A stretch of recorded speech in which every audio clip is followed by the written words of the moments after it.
Eu tenho estudado muito sobre saúde mental dos trabalhadores por um motivo extremamente especial. O tanto de pacientes que eu já recebi aqui no consultório online com problemas de muito pouco ou nenhum trabalho e vem com a saúde mental extremamente abalada. Antes da gente mergulhar no conteúdo desse vídeo, já para não perder o costume, ativa o sininho, deixa seu like, compartilha, segue o canal. Várias outras pessoas podem estar precisando ver esse conteúdo daqui de hoje. Olha só que interessante esses dados. 24% dos trabalhadores já precisaram se afastar por estresse, mas nem todos eles, para falar a verdade, menos da metade deles registraram que esse afastamento estava vinculado à saúde mental. 49% dos trabalhadores não acham que os seus líderes sejam capazes de lidar com essas situações e 55% dos colaboradores sentem medo de tirar folga para cuidar da saúde mental. Falar sobre isso me lembra de pacientes muito específicos que trabalharam em empresas que eram extremamente adoecedoras e pedir demissão estava fora de cogitação. Muitos desses pacientes e também pessoas que trabalham com empresas muito rígidas, com cargos muito difíceis, são pessoas que vieram de uma longa história de dedicação, de estudo, de trabalho, de suor para chegar naquele lugar.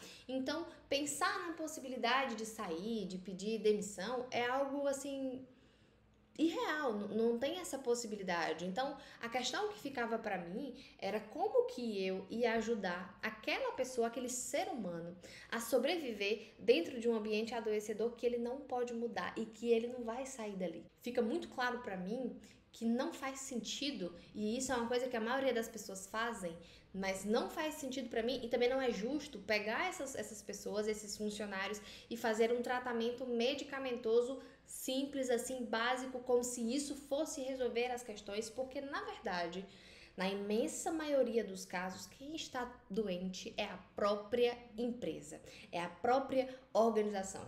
E aí faz até sentido essas pessoas terem dúvidas sobre a capacidade do líder de administrar essas questões de saúde mental, porque em muitos casos são eles mesmos os próprios causadores dos problemas. Uma outra observação interessante é que aqueles 24% que se afastou por causa de estresse pode ser muito maior do que isso, não só pela quantidade de pessoas que evitaram justificar que estavam se afastando por causa da saúde mental, mas porque também teve muita gente que precisou e não se afastou por causa de medo.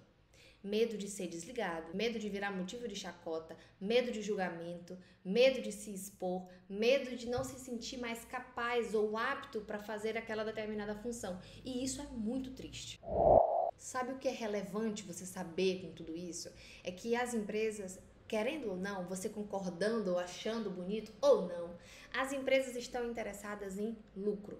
E elas começaram a pensar na sua saúde mental por causa de dinheiro. Elas começaram a se importar com o seu bem-estar no trabalho porque você custa. Você custa para ser contratado, você custa para ser mantido e custará muito mais para ser desligado.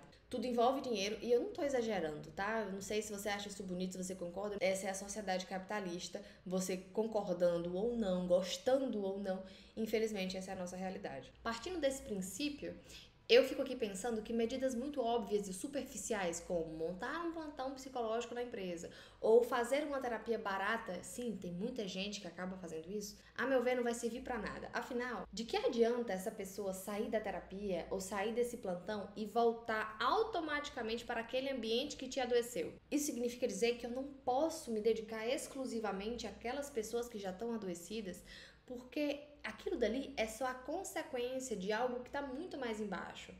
O problema mesmo, o problema raiz é a organização e eu preciso atuar em cima dela, senão ela vai sempre continuar produzindo uma quantidade de trabalhadores adoecidos. E um ambiente adoecedor é muito complicado porque ele vai adoecendo tudo que tá aqui em volta. E eu não tô falando só sobre empresa, tá? Tô falando sobre família, sobre amigos, relacionamentos, tudo mais. E falar sobre isso me lembra uma coisa muito interessante, é que em muitos casos a gente não pode mudar o contexto que estamos inseridos, mas a gente pode administrar melhor a maneira como reagimos e como lidamos com tudo isso. Vale então investir em tudo o que for possível para cuidar da sua saúde. Partindo do princípio que nós somos seres biopsicossociais, a gente pode trabalhar muito melhor enquanto você estiver cuidando da sua mente, do seu corpo e do seu espírito. E no que me diz respeito, eu vou sempre levantar a bandeira de que um acompanhamento terapêutico muito bem feito é o que há de melhor para te dar um suporte em alguns caminhos que são meio espinhosos por aí. Mas é claro que para falar sobre isso, a gente precisa deixar de lado muito medo, muita vergonha, muito tabu, porque se eu não trazer esse assunto para um ambiente corporativo, eu vou sempre achar que a saúde mental é algo a ser menosprezada dentro de um ambiente que muitas vezes exige uma alta performance. A gente pensa que a alta performance está só relacionada ao esporte, mas não, o mundo corporativo, se você for parar para pensar, ele é tão duro, tão desafiador e rígido quanto um atleta de alto rendimento. Eu preciso me dedicar para vender, para bater metas, para chegar na frente do concorrente, para ficar horas e horas na frente de um computador, mexendo com planilhas, com diagnósticos, com fazendo estudos de caso.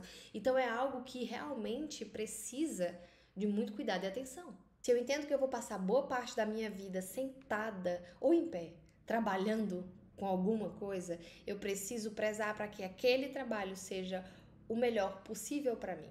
Bom, eu espero que esse conteúdo de hoje tenha feito algum sentido para você, tenha sido a luz do fim do túnel para algumas pessoas. E se você está num ambiente de trabalho que é muito adoecedor, que é muito difícil e sente que está precisando de ajuda, a hora de você começar a se cuidar é agora. Eu sei que o ano acabou de começar, mas a gente não precisa pensar, porque é janeiro, mês de começar todas as coisas. Não, você pode começar a se cuidar a qualquer momento, em qualquer situação. E se você está sentindo essa necessidade, não deixa para amanhã aquele passo tão decisivo que você pode começar agora.